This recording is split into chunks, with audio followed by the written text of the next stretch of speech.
अचलपूर जुड्या शहरात रस्त्याच्या मधोमध मोकाट जनावरांचा मुक्काम असून हा मुक्काम मोठ्या अपघाताला आमंत्रण देत असल्याचे दिसून येत आहे।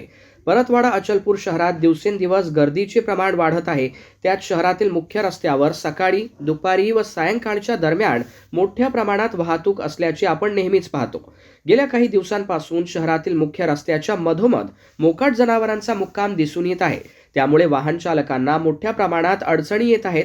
यावर वेळीच नगरपालिका प्रशासनाने उपाययोजना न केल्यास मोठा अपघात होण्याची दाट शक्यता नाकारता येत नाही। या मोकाट जनावरांचा बंदोबस्त करून त्यांच्या मालकांवर कायदेशीर कारवाई करून रस्ता मोकळा करून द्यावा अशी प्रतिक्रिया शहरातील नागरिकांकडून येत आहे। सध्या मोकाट जनावरांसाठी आकारला जाणारा दंड मोठ्या जनावरांकरिता 1000 रुपये प्रत्येकी दिवस तर लहान जनावरांकरिता 500 रुपये प्रत्येकी दिवस असा दंड आकारला जात आहे।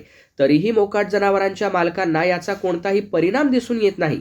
त्याचे एकमेव कारण म्हणजे नगरपालिका प्रशासनाकडून वारंवार कारवाई केल्या जात नाही। अचलपूर परतवाडा जुड्या शहरात रस्त्याच्या मधोमध मोठ्या प्रमाणात मोकाट जनावरांचा वावर दिसून येत आहे। यामुळे अपघाताचे प्रमाण वाढू शकते।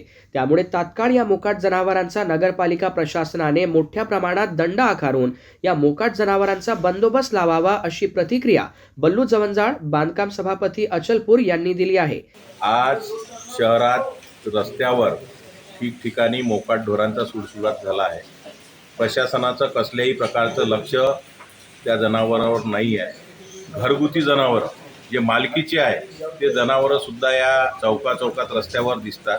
खरं तर प्रशासनानं आहे त्यापेक्षा अधिक जास्त दंडात्मक कारवाई करून त्याच्यावर कारवाई केली पाहिजे, जेणेकरून जे अपघात सध्या घडत आहेत की एखादी टू व्हीलरवर जर येत असेल तर हे जनावर उठून वेगानं दुसऱ्या दिशेनं पळतं आणि तिथं अपघाताचं प्रमाण आज शहरात वाढलेलं आहे। ते रोखण्यासाठी प्रशासनानं प्राथमिकतेनं जास्तीत जास्त दंडात्मक कारवाई करून या गुराढोरांच्या मालकावर, त्या गुरांवर कारवाई केली पाहिजे असं माझं स्पष्ट मत आहे। विजय काकडे, RCN न्यूज, परतवाडा।